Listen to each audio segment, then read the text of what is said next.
Hello and welcome back to Good Game Nation, where we bring you all things TCG. My name is Preston. I'm here with Sam. Say hello. Hello, it's Meta Monday. We're back.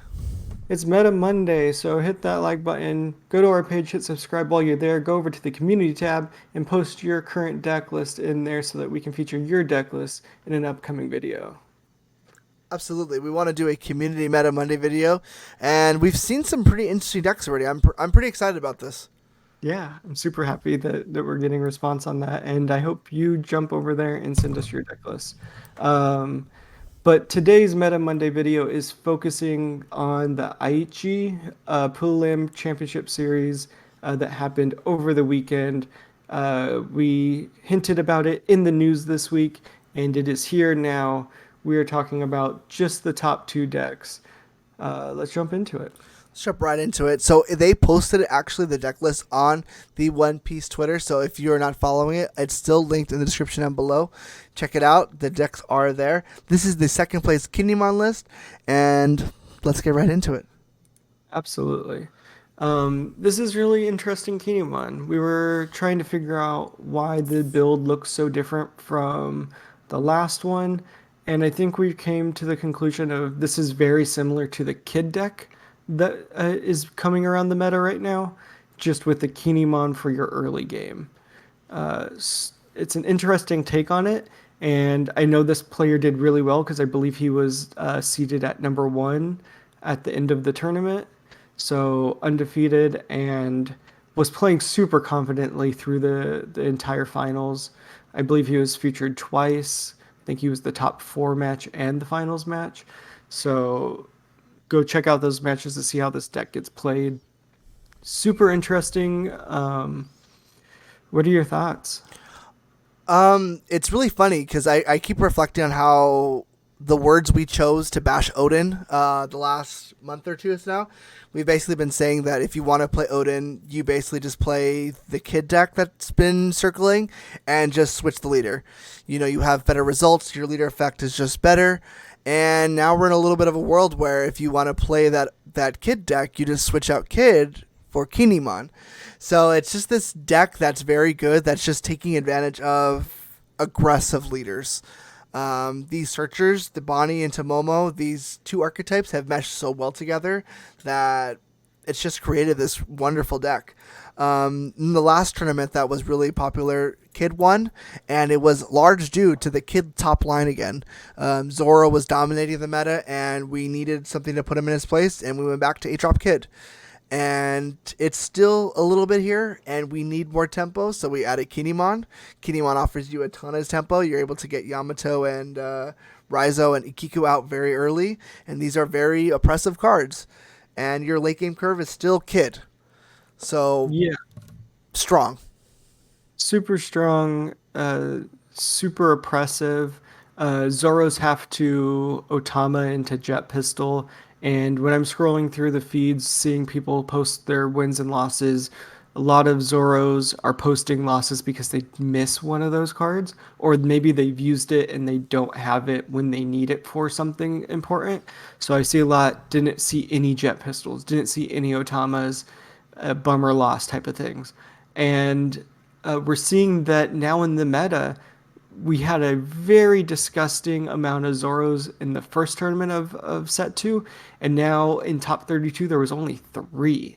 Yep. They were posting the top decks as they were going, so top 32 we have all of those. There should be a tweet on it. If not, there was a ton of Kinemon, a lot of Whitebeard. I'm surprised that Whitebeard is now coming up and Zoro's dropping. Red Green Law, some Kaido, Kid, a Zed, which was super exciting to see, Yes. a Red Green Luffy and a Luffy, as well as one Ivankov. So the meta is getting so much more diverse, especially with Zoro falling off, because now you don't have to play Zoro to win. You're going to be playing one of the green leaders or Whitebeard, or you'll have to be a good pilot to play something else. Um, it's super interesting to see how the meta is going. I don't have much to say about this deck just because we've seen it a lot. We've seen a lot of different iterations of it. I think they're tuning the early game very well so that you get those 1-0 cards early, getting those good effects off of the leader effect, being able to reduce them by one, super important. And then playing a top end that's super aggressive or super oppressive, super important to when the matchup is to see a kid, or even hitting that Odin when it dies, bringing out an Okiku is disgusting. So very, very strong deck, and we'll probably see a lot more of it as this meta turns out. It's very hard to imagine green going anywhere. We've been living in a green world, and we're just trying to find other decks that we can play against it. And it doesn't take long for green to figure out that it just beats that color, and once they find the right card combination, and we're back in that world. So I'm not okay with it. But then we have the first place deck that was able to take down this giant. Thank you was none other than Ivankov. Yeah, I'm super excited to see a new leader winning. Yes. Um, we had a lot of green oppressive stuff. We've had Zoro, and now we're getting blue getting its day in the East. Blue Dofi has been oppressing the West since set one came out, and now Yes. we're getting a lot more exciting stuff in the East for this Ivankov. Um, Tell me your thoughts on what you think this build is doing. So I think this deck is another attribute to why we're seeing less and less Zoro. We're seeing less and less Zoro in the West. We're going to see less and less Zoro in the East. It's very strong in the first couple months, and it falls off. And it's because these cards exist in the meta that we weren't using, now that we are. Elvita is a great tool to deal with some of these Zoro early aggressions. You're able to remove a lot of these really annoying cards and really control the game tempo. And once you can get past one of these first two turns, this Ivank is just this combo between Luffy and Ivank and with the crocodile, if you have it, is just, it's very hard for a deck to win when you pull this off. If you pull it off twice too, it's a wrap. Yeah, and I believe that's what happened in the finals. It They did, ended up yeah. hitting Ivank Luffy twice. I can't remember the sequence, but it did go off twice. I think this player was featured in another match also. I believe it was Ivank into Croc is another good play. So if you have it, you go for it. Getting that +1, no matter what it is going to be great. If it's a Luffy, it's disgusting. Um, Something that surprised me because I feel like this player always had it was the only two Nukama lands. That's super interesting that they're only running two because I feel like this is a important card to the deck to keep it moving. I believe you tap it, you draw one, and then you have to discard one. Just having that flow of keeping only the most important card in your hand at the end of your turn during your turn, and then making sure you can get rid of it so you can draw two with your leader. That means you're drawing up to four cards per turn. Two of them you can only use defensively or at the beginning of your next turn because that's the leader effect. At the end of turn you draw, but still you're seeing four cards per turn. And if you're setting up Peronas or searching with Buggy and stuff, you're just seeing so much. I can imagine this deck cycling through its own cards where you're like, when you actually start placing to the bottom of your deck, it matters. Right now in set one, you place it, you're never going to see those cards again. If you're playing Centauri, you might shuffle, but you're never seeing those cards again most of the time. In this deck, you're probably cycling through your whole deck, leaving maybe 15 cards in your deck at the end of the game. I can imagine even less, like I said, four cards instead of one per turn. It's a very cool deck. I can't imagine it not doing well, and I'm so happy to see it finally getting a big win. When we covered the deck in the earlier Monday Meta Mondays, when we first finally saw a list that was doing well, we were talking about the top half, right? The end game makes sense. You play the Luffy, you play the Ivank, you run the Mihawks for the late end game, you run a couple Crocs, your Bonds, your Galindos, and it looks like that. And we couldn't figure out what the top would look like. Was it just skipped and get to your late game? But it's the Peep. The Peep was the right call. The synergy between set one and set two has been more and more apparent for Blue, and it's going to continue to do well. We're going to feature the Nami. We're going to talk about that leader in a couple days. You're gonna see it soon on the channel. We're gonna get more blue support. It's gonna be an ongoing synergy, and the blue is gonna contest green. I think even further going as well. Um, I'm. It's so nice to see this deck. I love seeing the Mihawk here. That was a card that definitely wasn't here. I'm interested in more into this tech as well. I think there's a surprise factor in Brickfist. I think a lot of people in a lot of Ivank decks we've seen have not been playing this card. Um, and you have more targets versus Overheat or oh god, Thrust pad. Thrust Pad. You have a couple more targets. I'm thinking Uda. I'm thinking red probably doesn't have it a lot, but the blue mirror match, if you're seeing it, definitely has a ton of targets.